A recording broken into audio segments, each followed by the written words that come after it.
Okay, hello everybody. Welcome again to AuthorStory. I'm Alexander Lim, your host every week. And I'm here today with another inspiring guest, Carol Colborn, who'll be telling us about her story as an author and writer of the book Carolina, Cruising to an American Dream, a travel book. So Carol, welcome to AuthorStory. Well, thank you very much for having me, Alex. It's really a pleasure to having you as our guest. So to start things off, Carol, why don't you tell our audience something about yourself and your book? What's your story and what's the story behind the book? Well, it's really a travel story across North America. Right? 49 American states, 9 Canadian provinces, and 6 Mexican states. But Okay. behind the story is another journey, which is an inner one. Okay. It was a transformation that I went through from becoming a Filipino Right. and then to an American and to a Filipino American. Okay. And the other transformation is that of becoming a wife, Okay. a real wanderer, and a writer. All right. Cool. So what is that journey about, like from becoming a Filipino to an American to a Filipino American? What was that all about? I mean, like, how do you go through Well, this?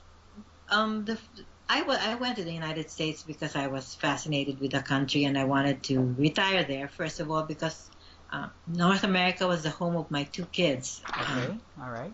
my eldest and my second. And so I said I was going to. I was burned out in the Philippines from a corporate life, and I said I was going to relax and take care of grandkids. And so it was foremost also to find somebody to a second chance to being a wife. Right. And so I was somebody. My sister put my profile on the net and and some people talked to me, and I found somebody. Oh, okay.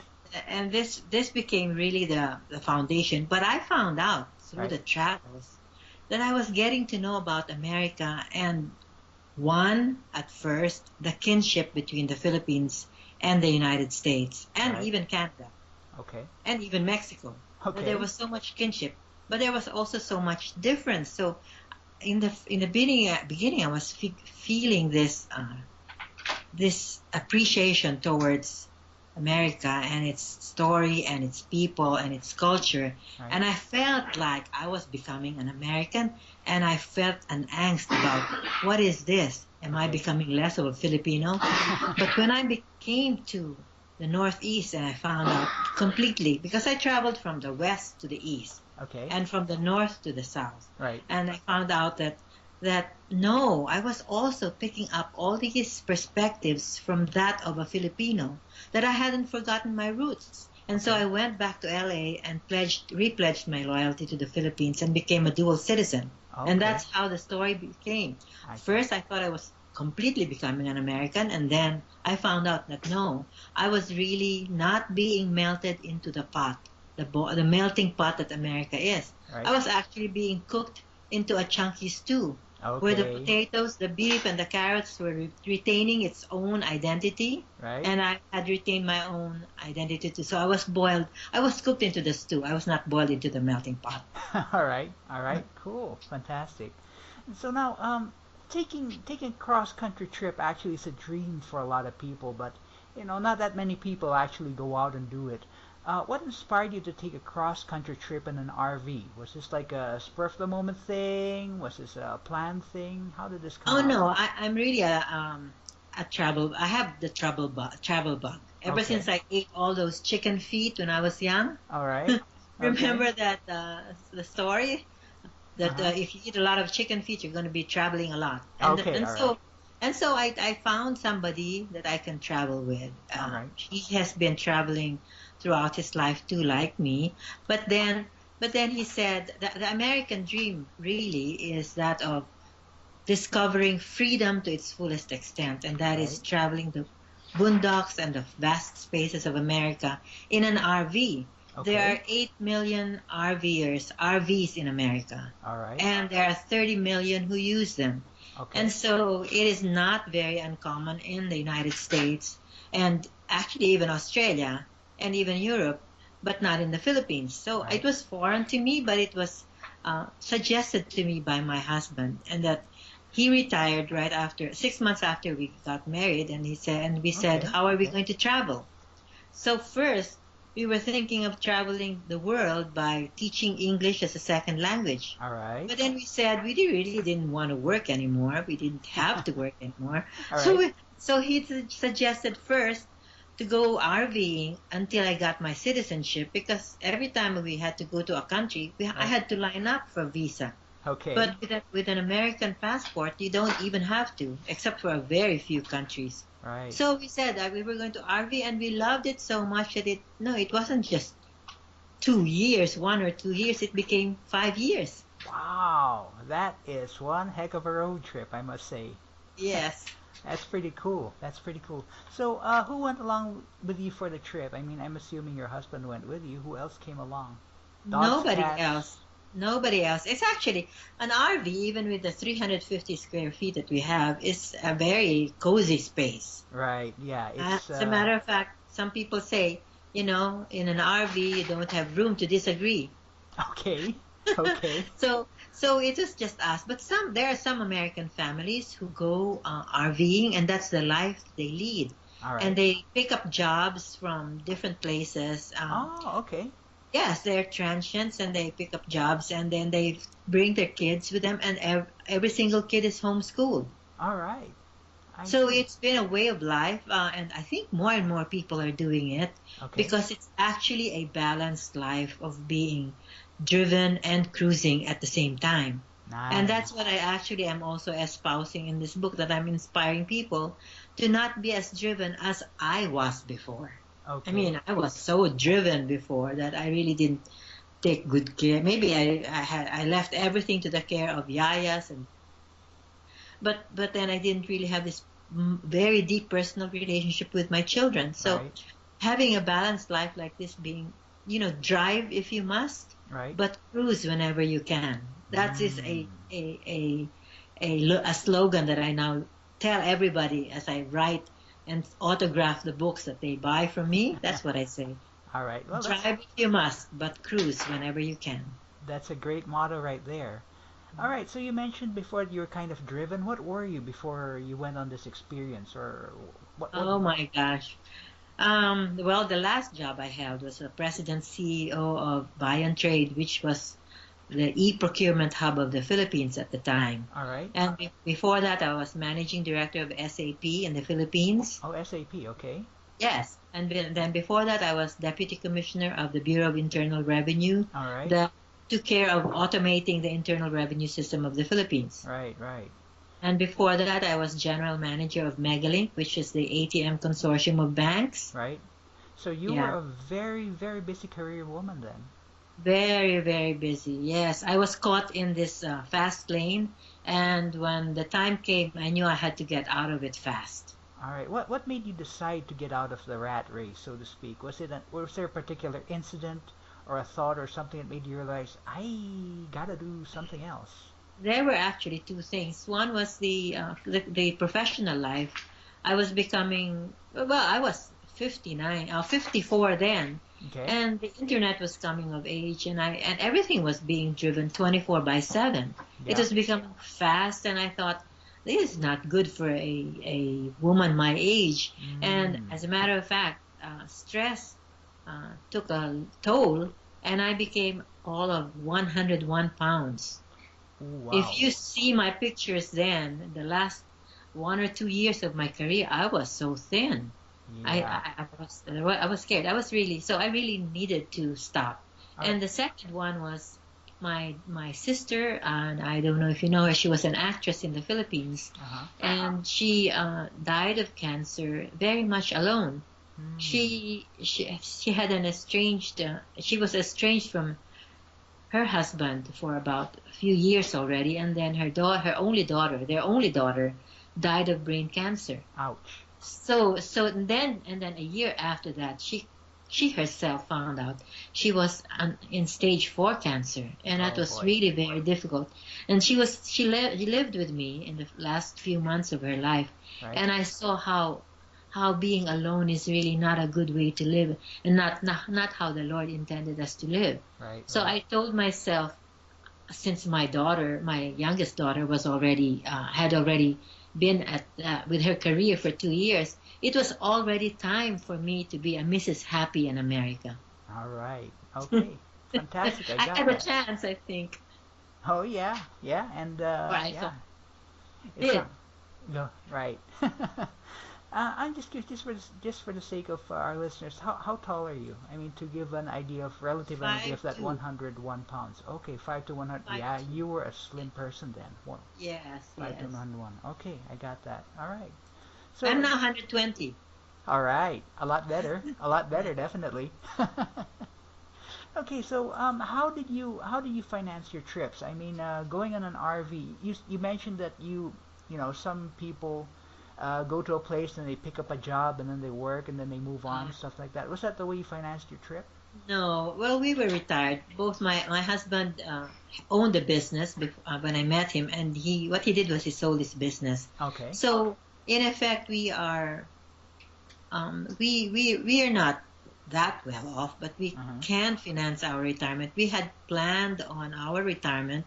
Oh, We that's had great. savings and investments. Oh, So fantastic. and yeah, so the beginning phase of our RVing was very expensive because gas is very expensive. Yes, yes. So traveling all those miles, but gas, for example, now has the price has gone lower, Okay. so it's not that expensive anymore. And besides, we didn't.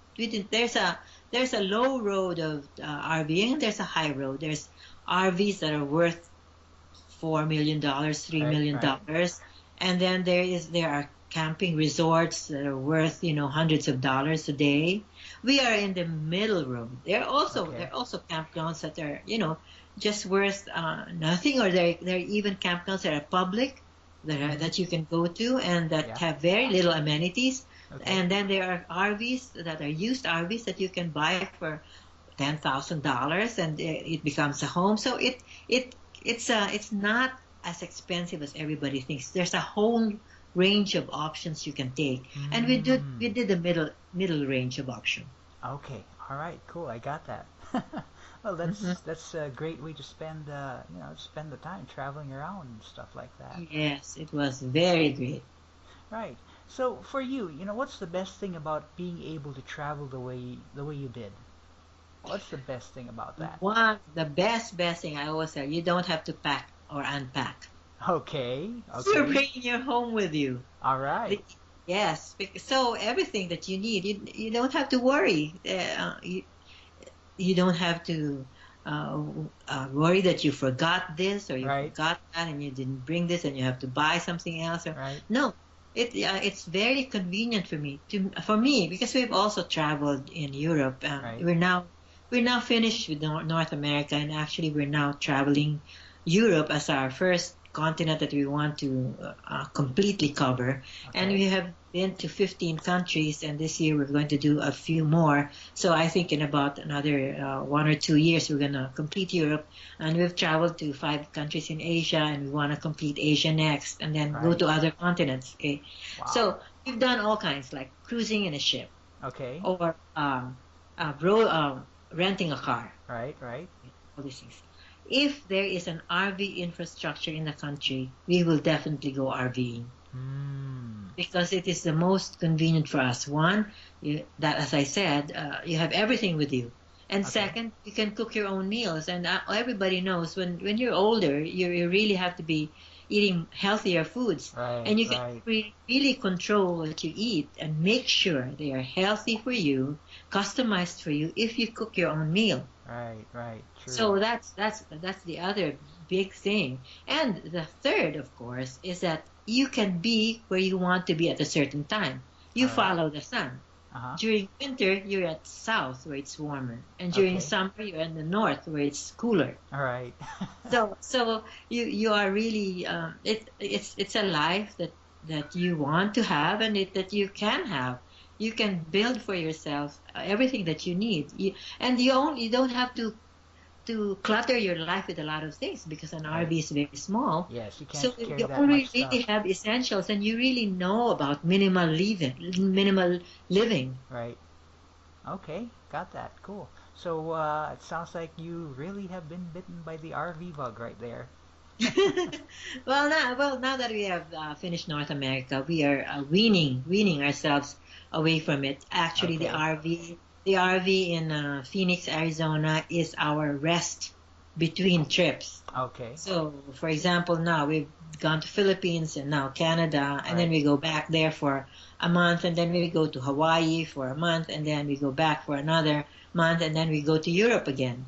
Right. Okay. So it's become a cheap way, an inexpensive way of resting between trips. And so you have actually more funds to use for all your travel worldwide. Right. Right. All right. Cool. Fantastic. So my next question is actually the inverse of that question I just asked. What for you, in other words, what for you was the worst part of the travel? Was it the long hours, sitting in your butt driving, or what was the worst part for you? The worst part, and all these things that I'm talking to you about, telling you, are all in the book, for example. And the Okay. worst part, there are actually two. All right. One is Okay. that you're away from family a lot. Okay. All right. Okay. So you are never really rooted in a place, Uh and huh. you're away from, you don't develop, you're away from family, and you don't develop long-term friendships. Hmm. Yes, Okay. because they are your neighbors for a while, for 3 weeks, for example, and then Right. you leave them again. Okay. All Okay. right. And then the second is healthcare. Okay. Because you are not really rooted in a place, you Uh huh. don't have a family doctor who really consistently knows you and takes care of you. Ah. All right. So actually, we had a few health issues Okay. during those 5 years, Yes. and in effect, in the end, that was what taught us to be smarter travelers and not to do it full time. Right. Do it a lot, but not full time like we did. Hmm. All right. Okay. I got that. I got that. So, was there any particular incident or place where you went to, that really stands out? Something that made you think, "Wow, this is great. This is wonderful. Like this view's wonderful. This place wonderful." Was there any one really big Definitely. Well, standout place? yeah, very early during our trip when we were at the Arctic Circle. It was so difficult going to the Arctic Circle because the Mm-hmm. road is dirt gravel, and when All it right. rains, it's really mud packed. Uh huh. So when we did that, our RV was packed by mud to the roof, and cleaning it afterwards, we had to use very powerful washers Right. to clean the RV. So it was really, but when we got there, yeah, and even while getting there, Right. the alpine tundra is a world it's very different. Because the trees get smaller and smaller, they become shrubs, and in the end, you only have the plant life that's there are lichens Right. Right. and fungi and things like that. But guess what? Hmm. Because we went there during fall, the colors were so, orange, the browns, the Right. yellows, the reds. It was like the whole earth was carpeted with these colors. Wow. The Nice. alpine tundra is like that, and I have a picture of that. That's so beautiful. It's something that I've never seen. But Okay. so we travel through the alpine tundra, and 5 minutes to take a picture of the little lakes and the wildlife that's Right. there. It's different. Okay? And but when we got to the Arctic Circle, for miles around, there was nobody, there was no plant, there was nothing, and there was this just arch that proclaims that special spot on Earth. Uh huh. And then there is a lone picnic table where we Okay. put our camera so we Right. can have our picture taken. But it was so cold. It was summer. Uh huh. It was so cold. The sun was blazing, but it was very biting cold, and there Right. was a breeze. And so we were only there, standing there for about maybe a minute Uh to have huh. our picture taken, and we rushed back to the RV. But it's such a special place, I said, because that's where you can really commune with yourself. There's nobody around, not even Hmm. plants or anything, and it's the conditions are harsh. I can just imagine what it is during winter. But I said, it's still part of this world, and this is how you can really view your significance on Earth. Right. You can be so small, so nothing, or and everything else is so different from what you know, that there's so much more to know, Wow. that there is really a greater person, a greater being outside of you that's orchestrating a lot of these things. And there can be science behind it, but there can also be this spiritual significance behind it. It was so Yeah. it was surreal for me, very Okay. significant.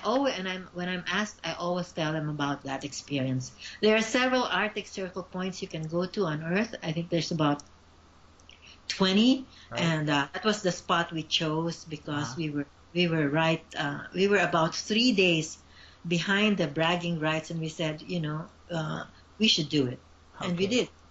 All right. I can tell that that particular instant. I mean, I can hear the wonder in your voice. It was something definitely more than just scientific and physical. I get the sense that there's a bit of the spiritual as well. Yes, very much. Okay. I was saying there's indeed a master gardener, a master sculptor, a master potter, master painter, and Right. even a master coordinator. Uh-huh. Right. Okay. Cool. I got that. So, other than the book, which is definitely a very concrete result of the trip, I mean, the book's out there. Has there been anything else that you got out of the trip? Like, did something change for you, or? Oh, yeah. As I said in the beginning, there was a big transformation, right? So, Mhm. aside from becoming a writer, becoming an American, and becoming a wife, I also learned about becoming a smart traveler. Okay. So there were so many lessons learned. I really believe travel drives change, Okay. and extensive travel like we did drives more extensive change. Mm, nice. Those are interesting words of wisdom right there. All right, I got that. So, was creating a travel book the main intention of doing the travel, or did it just come up? Sort of like you just did the Oh trip no, and decide later it on. just came up. Yes, Okay. midway in our travels, I thought of documenting what we were seeing. I mean, there were so many things happening. So we set out June 2009, and by Okay. March 2010, I was starting to blog. Okay. Because I met some bloggers on the road, and they were telling me to do this, and they taught me blogging basics. They Okay. taught me first photography basics and then Okay. blog basics. Okay, Okay. so the elements that you need to create a blog. I did, and when I had about 200 blog posts, I said, my God, what if I compile all these together? And then I did, and I found that there was a draft of a book. And Okay. what I just had to do was, is there a story behind? And I found a thread, and Okay. there's an arc. There's an Okay. arc. There were conflicts that happened about health. There were Uh-huh. conflicts that happened about our married life, Right. Right. especially since we are coming from two different cultures. Right. There was really a great adjustment period, and not just between us. I had a lot of adjustment period as an immigrant in America Right. with a lot of Americans I felt discriminated against in the beginning, Okay. even. All right.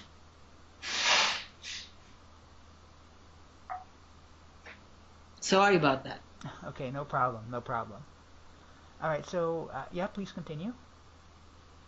You Where felt, was I? yeah, discriminated against new Yeah, so immigrants. so there were so many stories that I found that was happening behind the scenes, and I said the thread actually can be the heart of a book, and that it will not be an ordinary travel guide.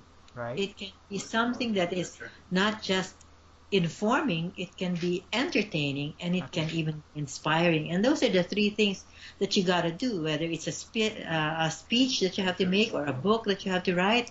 Right. Those three elements must be there. And I thought I had it. So, and besides, my blog was getting 30,000 views per month. Wow, that's a lot. That's a So I sizable said, that's a sizable following. maybe there's really something here. All right, it's fantastic. So, Carol, what if everyone in the world knew about your book or read your book? What do you think the impact of this book would have on the world at large?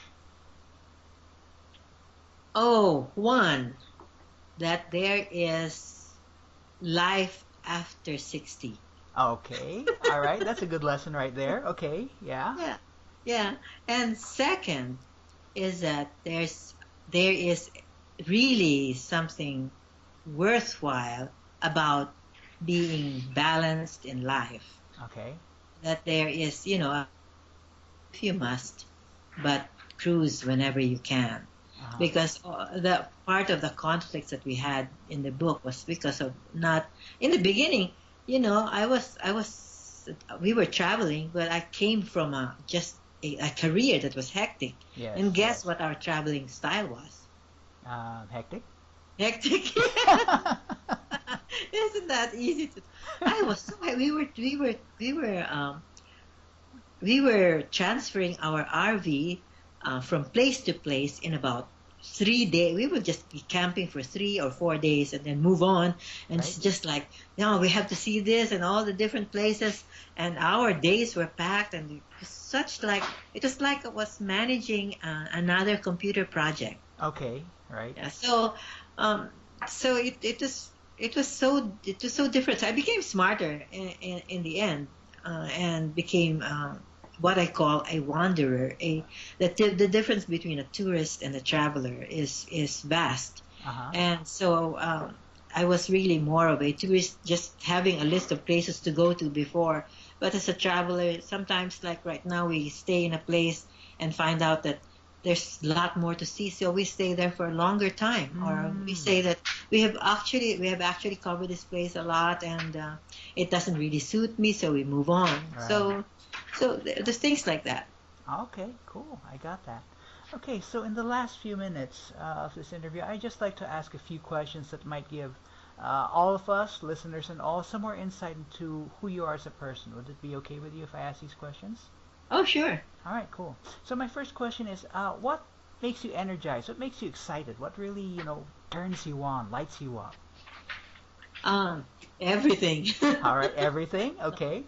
I have so many interests, and I just feel that we were put here on Earth and given all these resources within us, our inner resources that we can really use, and even the external resources that have been provided us, Right. our environment and all these things, that there's so much to optimize our time on Earth. It's in a geologic sense, we or in the sense of time, vast amounts of time, Right. we are really just a speck and just a second here. Right. But that second and that speck can really matter and have a big impact on yourself and even your family. Uh-huh. Because see, my kids, I think, learned from me as from example. I really Right. didn't have the time to teach them, but they see, and so they will also have this very exciting life, and that's what moves me. I mean, life excites me, and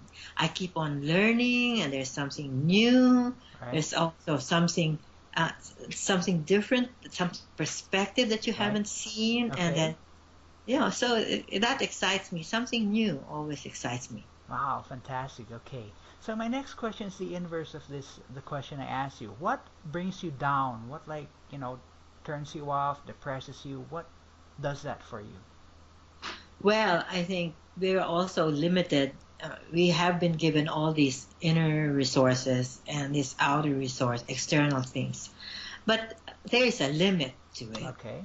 I mean, the our health, for example, if we Right. don't take care of ourselves, Yes. then that limit becomes even lower than it's intended to be. So, what gets me down is if I overextend and I overuse and I everything. Everything must really be still in moderation, Right. even with this excitement towards life. Right.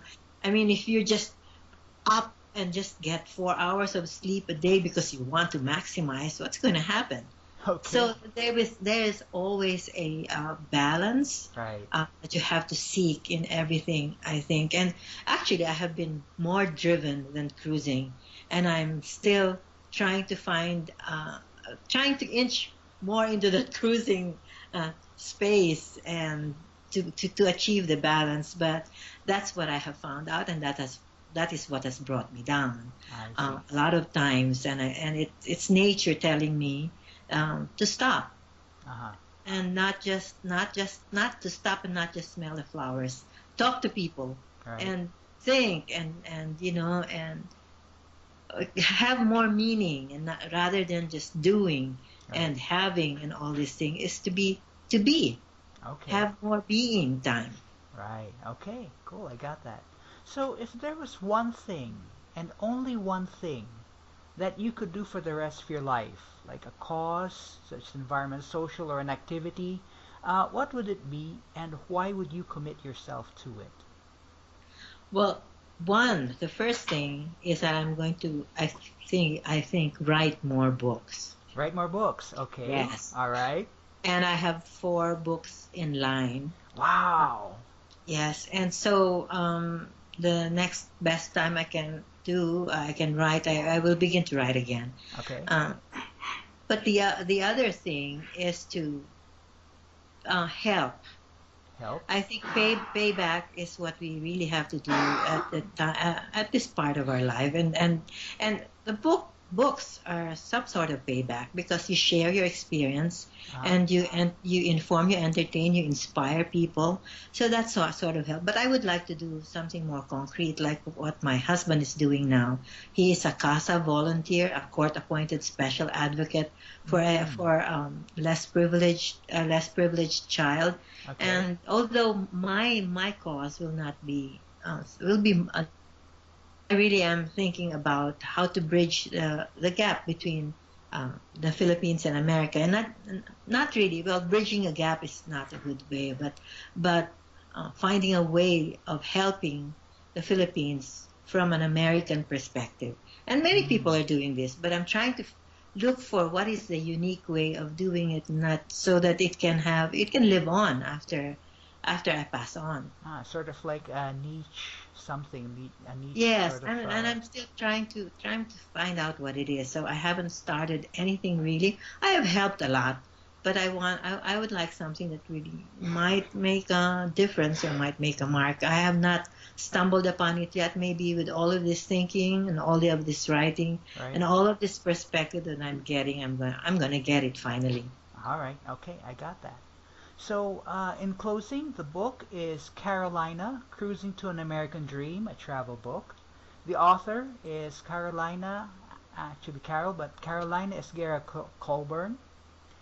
You can visit her website at carolcolborn.wix.com /Carolina Cruising. That's CarolColborn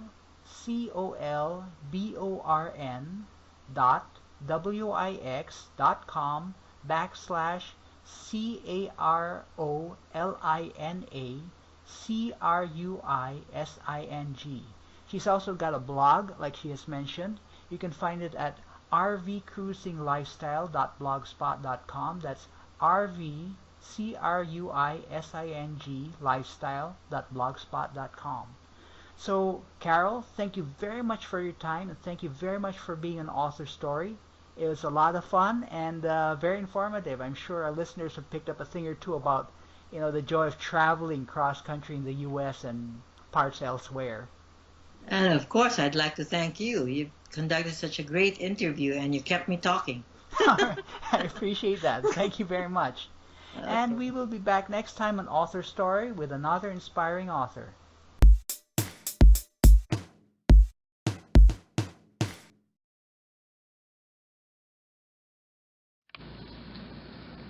Hello there, I'm Carol, and I'd like to welcome you to our RV. Come on in.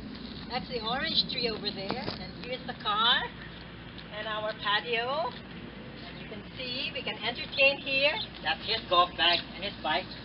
Let's come on in, and you will see more of our home, our 7-bedroom home. Here, can you see it? Come on in. This is our office den. That's the entertainment center with a 45-inch TV. And this is his office. And that's my office with the flowers, of course. Perfect. And make sure these 2 chairs, they turn into a driver's chair and a captain's chair whenever we are moving the RV. And I'm sorry, but the curtains are on because it's very hot here in Phoenix. And those plants need shelter. And of course, we do too. And this sofa bed right here, this is part of the living room. This whole office then becomes the living room.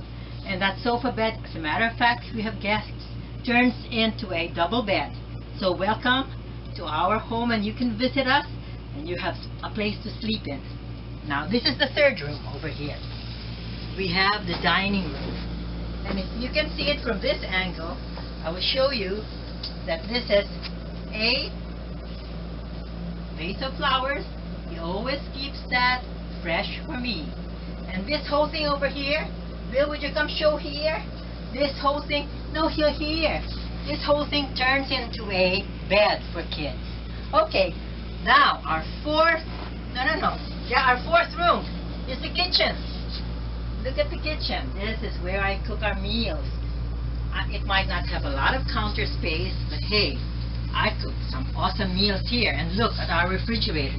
It's even a double door refrigerator. I have my microwave, which is also an oven, and I also have an almost dishwashing machine. But no, Bill is my dishwasher.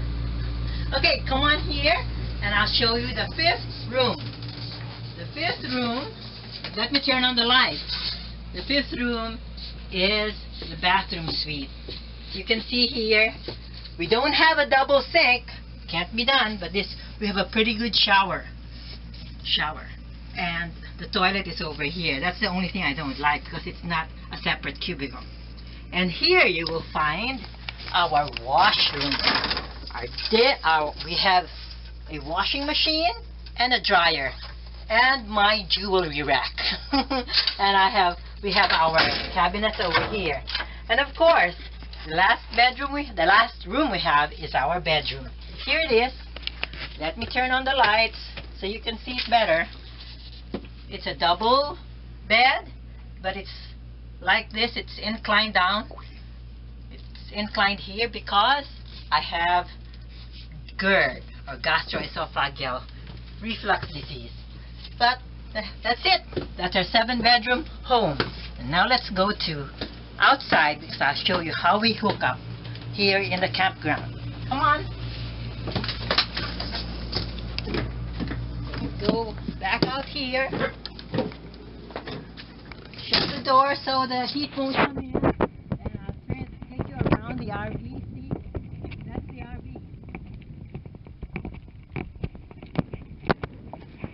And here you see, we have been to every state except Hawaii with this RV. And this is the slide out. What makes the living room much bigger than it really is. And here you will see how we get hooked up. And I don't know, this is the sewer, I think, right, Bill? Mm-hmm. And then this is the water, fresh water hookup, and that is the electrical hookup. It's either 30 amps or 50 amps, but we use 50 amps. Right, Bill? Yes. Okay, that's it. Come on and visit us.